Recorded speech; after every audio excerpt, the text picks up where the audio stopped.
নমস্কার বন্ধুরা, আমি রিয়ার একটা নতুন পর্ব নিয়ে চলে এলাম। আপনারা সবাই কেমন আছেন? আশা করি ভালোই আছেন। আমি একটা সেরকম ভালো নেই। আজকে 20 এপ্রিল, আমার ছেলের জন্মদিন। জন্মদিনে আমার শরীরটা খারাপ হয়ে গেল। আমার ছেলে কালকে বলেছে আমার কিছু করার দরকার নেই, ছেড়ে দাও, না করলে মায়ের মন তো মানে না, বুঝতেই পারছেন। এত গরমের মধ্যে আরও শরীর অস্বস্তি করছে। তাই রান্নাঘরে চলে এলাম, দাদাকে বাজারে পাঠিয়েছি। কালকে সারা রাত ঘুম নেই, এত পা হাত পা যন্ত্রণা করছে, সহ্য করতে পারছি না। এখন দুটো ওষুধ খেয়ে আপনাদের সামনে এসেছি। এই ভিডিওটাও দিতে পারবো না আমি। গেল কালো ভিডিও দিতে পারিনি। গেল কালো আমি ব্লগ দিতে গেছিলাম, দিতে পারিনি। বন্ধুরা খুব কষ্ট পেয়েছি। সবসময় তো জন্মদিনটা আসে না, বছরে একটা দিন, তাও যদি আমরা মায়েরা বাচ্চাদের জন্মদিন না করতে পারি। যতই ছেলে মেয়ে বড় হয়ে যায়, মায়া বাবার কাছে তো ছেলেমেয়েরা বাচ্চাই থাকে, তাই না? যতই বলুক আমরা বড় হয়ে গেছি। আসলে বলছি কেন, রান্নাঘরে খুব গরম। এক দর্শক বন্ধু বলেছেন যে দিদি ভাই আপনি গায়েটা ওড়না দিয়ে আসবেন গরমে। আপনি বিশ্বাস করুন, এত গরম গায়ে ওড়না লাগবে কি, হেজে গেছে, গামাগুলো হেজে গেছে, বুঝতে পারছি। আর বাংলাদেশ থেকেই বলেছেন। কি বলুন তো দিদি ভাই, আমাদের এখানে এমনই এতটাই গরম, জানি না বাংলাদেশে কতটা গরম আছে। আমাদের এখানে প্রচুর গরম। মানে খুব কষ্ট করে আমরা দুটো রান্না খাওয়া দাওয়া করছি এই মুহূর্তে। ঘরের মধ্যে তো ঠান্ডা নেই, মানে বাইরে তো ঠান্ডা নেই, যা আছে ঘরের ভিতরে একটু কষ্ট করে লাগানো হয়েছিল বলে, তাই মানে আমাদের খুব কষ্ট হতো। আরো এরকম গরম কোনোদিনই পড়েনি। যতটুকু পারি গায়ে চাপা চুপা দিয়ে আমাদের রান্না বান্না করতে হয়, কিন্তু তাহলে বন্ধুরা এতই গরম সহ্য করতে পারছি না, কিছুই ভালো লাগে না। ভিজা গামছা ভিজা ওড়না দিয়েও আসি কোনো সময়, কিন্তু মাথা থেকে ঘুমটা দিয়ে রান্না ঘরে আসাটা আমার খুব কষ্টকর, কারণ আমাদের এটা অভ্যাস নেই। যাই হোক, কিছু মনে করবেন না, খারাপভাবে নেবেন না। এমনিতে আমরা সহ্য করতে পারছি না, আর কি করে মাথা থেকে আমরা কান অব্দি গায়ে চাপা চুপা দিয়ে রান্না করবো। আমাদের মায়েদের রোজ ডিউটি এটা। এটা আমাদের মায়েদের রোজ ডিউটি, আমাদের কাজ করতেই হবে, তাই না? যতই শরীর খারাপ হোক। পায়েসটা বসিয়ে দিয়েছি বন্ধুরা, দেখতে পাচ্ছেন নাকি জানি না। আমি ক্যামেরাটা ঘুরিয়ে দিচ্ছি, ভাতও বসিয়ে দিয়েছি। এই দেখুন, দুধটা ওভার এসছে। আর এলাচ দুটো দিয়ে দিলাম, এলাচ দুটো ভালো করে ফোটাই। এটা গরুর দুধ, খুব ভালো পায়েস হবে। 1 কিলো দুধ নিয়েছি। 100 গ্রাম চাল আনা হয়েছিল, মানে গোবিন্দভোগ চাল।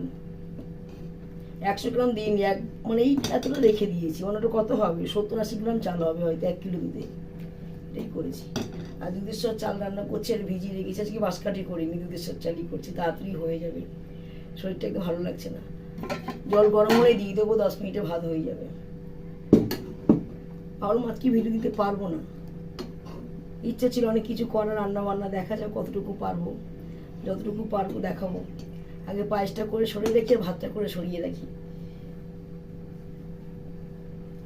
দাদাকে বলছি মিষ্টি দই টই সব নিয়ে আসতে, বারবার যাওয়া দরকার নেই, কারণ এখন 10টা বাজেনি। 10টা বাজলেই বেশ গেল।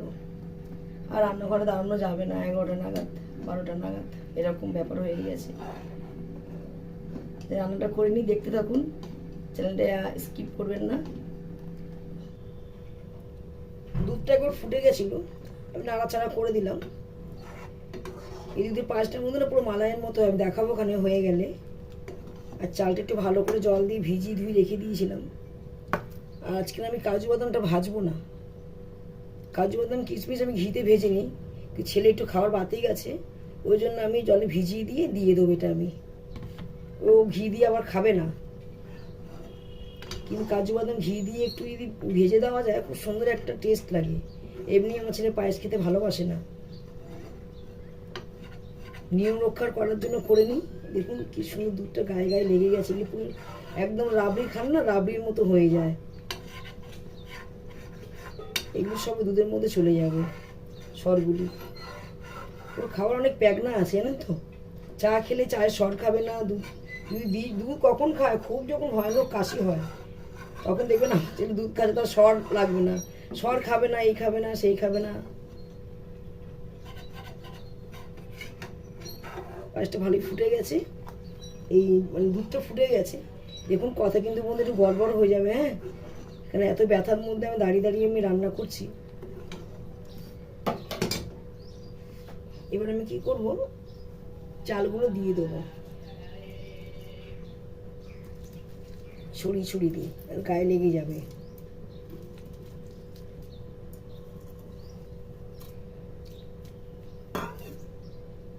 হাত দিয়ে দিলাম। আমার বারে বারে আবার হাত ধোয়া বাতি গেছে, খুব বাজে অভ্যাস আমার। দেখুন নাড়িয়ে দিলাম, এবার আস্তে আস্তে ফুটুক। দেখুন কি সুন্দর ফুটছে, একদম পায়েসটা সর পড়ে যাবে। এই যেগুলো কড়াইতে আমি কিন্তু বন্ধুরা, আমি কড়ার মধ্যে দেখতেই পাচ্ছেন আমি পায়েসটা বসিয়েছি। তাহলে আমাকে ছোটো হাঁড়ি আছে, বার করতে হবে, আর ছোটো গামলাও আছে। কারণ এখন আমার শরীরটা খারাপ, নিচে মানে নিচু হতে পারছি না। ভুল করলাম, যদি দুদিন আগে বার করে রাখতাম খুব ভালো হতো, আমি বুঝতে পারিনি। যাই হোক, কয়েকটা বাদাম দিয়েছি, আর কটা বাদাম দিয়ে দিই, এটা একদম গাঢ় ক্ষীরের মতো হয়ে যাবে। কিশমিশটাও খেতে চাই না, অল্প করে কিশমিশ দেবো।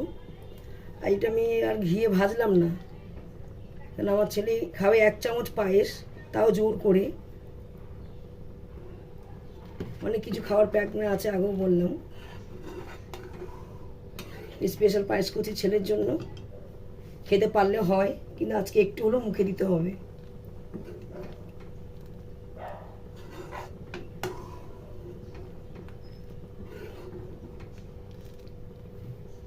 পায়েসের মধ্যে মিষ্টিও দিতে পারেন, আর নাবার আগে বাতাসাও দিতে পারেন।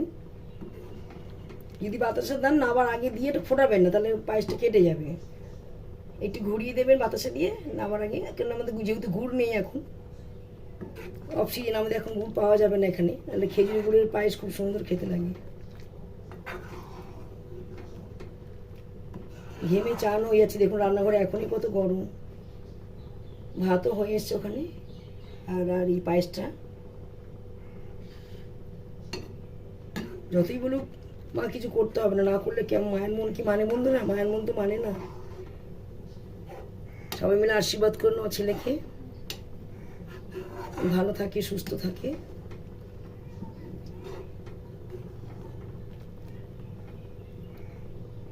নাবার আগে আমি কিশমিশ দিয়ে দেবো, তারপর আমি নামিয়ে দেবো। দাদা এসছে, বন্ধুরা ডাকছে, আমি যাই, আস্তে আস্তে যাই।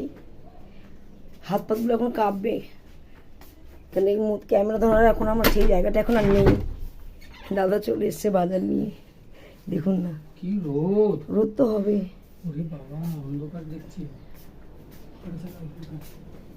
ফ্যান চালালে বেশি গরম লাগবে। ওই দড়িটা পেয়েছো? রেখে দাও, রেখে দাও, পরে টাকা।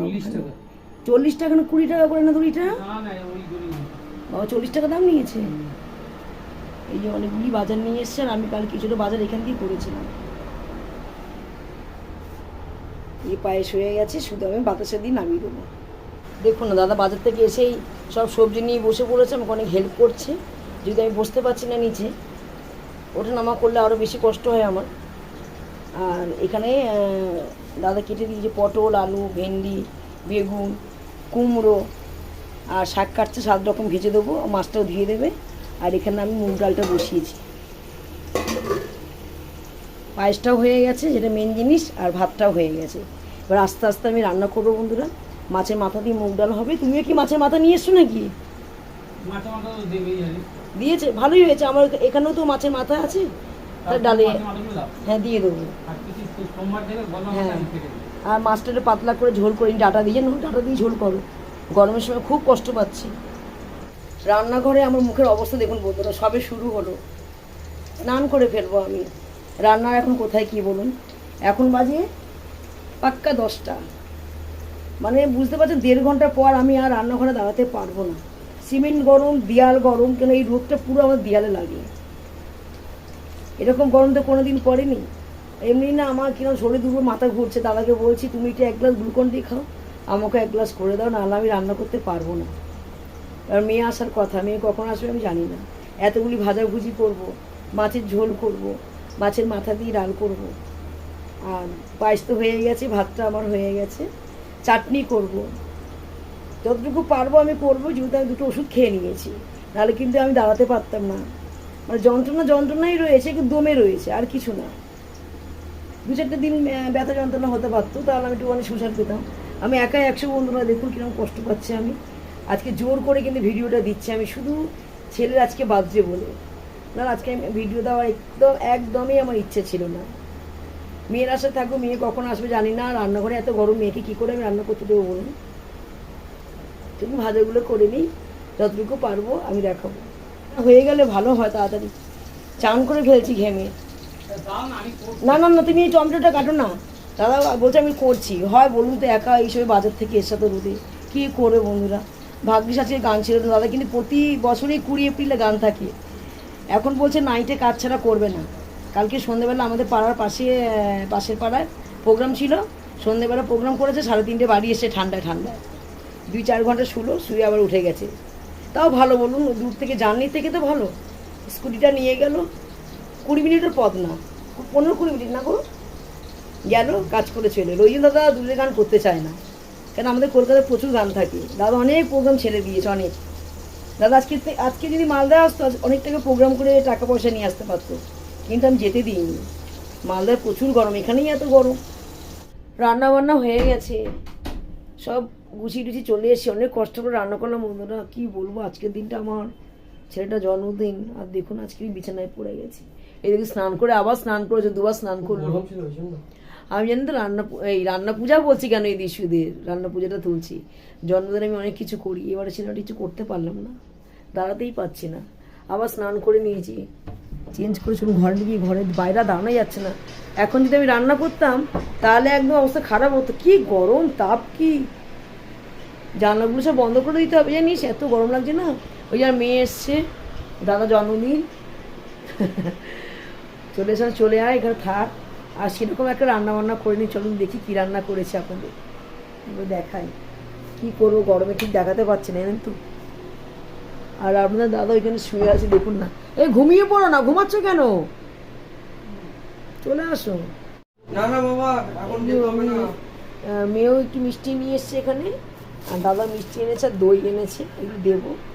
আর এখানে বন্ধুরা সেরকম রান্না করতে পারিনি, সব ঘরে নিয়ে চলে এসেছি। ঠান্ডা জানেন তো, একই গরম খাবার, গরম গরম আর ভালো লাগবে না গরমের সময়। এই যে এখানে দাদা প্রথমেই দেখাচ্ছে, আমি চাটনি দেখাচ্ছি, টমেটো কিশমিশের চাটনি করেছি। আর এখানে মাছের মাথা দিয়ে মুগ ডাল করেছি। আর এখানে 7 রকম ভাজা করেছি, বেগুন ভাজা, কুমড়ো ভাজা, আলু ভাজা, লাল শাক ভাজা, আর পটল ভাজা, ভেন্ডি ভাজা, মাছ ভাজা।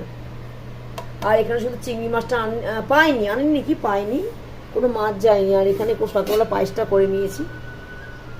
আর এখানে করেছি আমি মাছের কালিয়া। যা পেরেছি বন্ধুরা, শরীর অসুস্থ নিয়ে তাই করেছি আমি। বাবু নতুন জামা প্যান্ট পর, চল আমি দিয়ে দিই খেতে। অনেকটা বড় হয়ে গেল দেখুন, দেখতে দেখতে। এই দেখুন, জল খাস না, খাবি কিন্তু এখনই।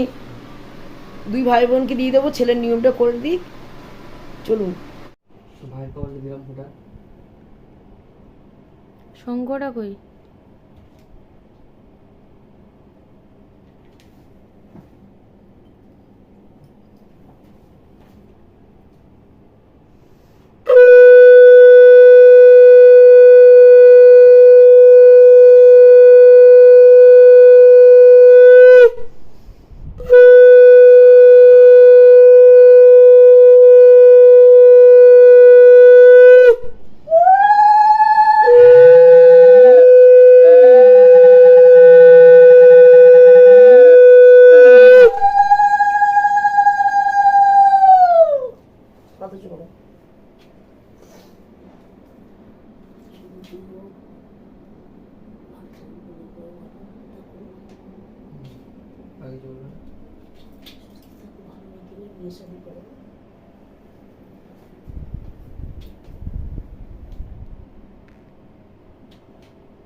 ভালো করে নমস্কার কর।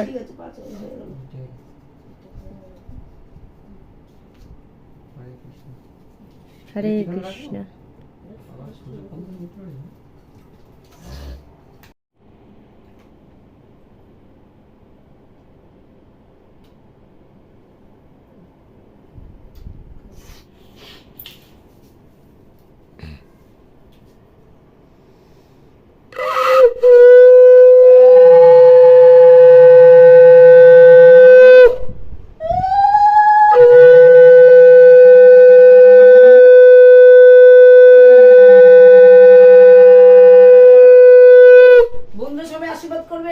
আমার ছেলেকে কতই পা দিল জানেন? বয়সটা কি বলবো? বলেই দাও। বয়সটা কি বলবো বন্ধুরা? আপনারা আমাকে খারাপ ভাববেন না তো? বলেই দিই, আমি কিন্তু আগে আমার হয়ে কথা বলছি, আমি কিন্তু খুব ফিটফাট। আমি আগেই বলে দিচ্ছি, আমার ছেলে এই 27-এ পা দিল। কিন্তু আপনারা ভাবছেন আপনাকে দেখে তো বোঝা যায় না, সত্যি তাই বন্ধুরা, আমাকে দেখে বোঝা যায় না। আমার ছেলে 27-এ পা দিল, আর আমার মেয়ে 26শে জুলাই জন্মদিন, ও 25-এ পা দেবে। এবার আপনাদের প্রশ্ন থাকতেই পারে যে আপনি হয়তো এইভাবে করে ডান্স চাচ্ছেন, গান চাচ্ছেন, অনেক কিছু বলতে পারেন। এবার খাও তুমি। নিজের চোখে দেখছেন, ক্যামেরার সামনে সবকিছু দেখছেন বন্ধুরা। নাও, খেয়ে নে। আমার ক্যামেরা করছে আমার মেয়ে। ক্যামেরা করছে আজকে আমার আমি মেয়ে। ক্যামেরাম্যান। হ্যাঁ। এই যে বন্ধুরা, ছেলের আজকে জন্মদিন, কিন্তু ওরা ছোটোবেলা থেকে দু ভাই বোনে একসঙ্গেই খাওয়া দাওয়া করে। মানে একেও সাজিয়ে দিলে ওকেও সাজিয়ে দিতে হবে। দেখুন, দু ভাই বোনকেই সাজিয়ে দিয়েছে। সেই অভ্যাসটা এখনো রয়েছে। ছোটবেলাকার অভ্যাস। ছেলের যদি জন্মদিন হয় বন্ধুরা, মেয়ে বলবো আমাকে সাজিয়ে দাও দাদার মতো। আর মেয়ের যদি জন্মদিন হয়, ছেলে বলবো বোনের মতো আমাকেও সাজিয়ে দিতে হবে। আর দুজনে ছোটবেলায় ঝামেলা করতে, দেখুন এখনো সেম জিনিস, দেখুন থালার মধ্যে এখন সাজানো রয়েছে। মানে একই জিনিস দিতে হবে দুজনকেই। তাহলে খুব অশান্তি হতে পারে। দিদি আবার আমার ভাত বেড়ে দিয়েছে, আমি বললাম দাদা পরে ভাত খাবো, খাবো। আমাকেও সাজিয়ে দিয়েছে। বসে পড়ো। ছেলে মেয়ে আগে খেয়ে নিক, তারপর তো আমি খাবো। সবাই একসঙ্গে বসেই খাবো। হুম। চলো বন্ধুরা, তুই খাওয়া ভাতগুলো যাক। সব খাবি কিন্তু বাবু। হ্যাঁ, দিদি বলছে পরে খাবো, আমরা খেয়ে নিয়ে তারপর দিদি খাবে। তাহলে আমরা একসঙ্গে খাওয়া বেড়ে নিই। হ্যাঁ। এই যে আমার মেয়ে, ও শুনি শুনি না বলো। আমার মেয়ে ঠিক আছে। হ্যাঁ, ছেলে মেয়ে ঘরে না থাকলে ভালো লাগে, এখন আর দু দেখতে ভাই হবে, বোনে খুব পিছনে লাগে। ওদের বিয়ে শাদী হয়ে যাবে, মেয়ের তো বিয়ে হয়ে গেছে, ছেলেরও কদিন পর বিয়ে হয়ে যাবে। এইভাবে তো চলতে হবে, তাই না? মায়া লাগালে কি হবে? আমার ছেলের বিয়ের সময় আপনাদের সবার নেমন্তন্ন রইল, আমি সবাইকেই জানাবো, আমন্ত্রণ করব। আগে বিয়েটা হোক। আমার মেয়ে কি বলছে, বলছে আগে বিয়েটা ফাইনাল হোক। আরে আজকে না হোক, কালকে তো বিয়ে তো দিতেই হবে। গুড ইভিনিং সবাইকে। তো আমার মা একটু অসুস্থ আছে, বা হঠাৎ করে ওনার পেন উঠে গেছে, ওই জন্য আমি এলাম, মানে ব্লগটা আর কি, ব্লগে আমি এলাম ভিডিওটা এন্ড করার জন্যে। দুপুর থেকে ভালোই ছিল, আজকে যেহেতু দাদার জন্মদিন, তো ওই ব্যথা নিয়ে একাই রান্না বান্না সব করেছে, দুপুরে সব নিয়মকানুন করেছে, হঠাৎ করে এখন প্রচুর পেন উঠে গেছে। তো ওই জন্য এটা আমি এন্ড করছি। ভিডিওটি যদি ভালো লাগে লাইক শেয়ার সাবস্ক্রাইব করতে ভুলো না। দেখা হচ্ছে অন্য কোনো ব্লগে, মা যেদিন সুস্থ হবে আর কি, তো সেদিন দেবে। তো চলো, সবাই ভালো থেকো, সুস্থ থেকো, এখনকার মতো টাটা।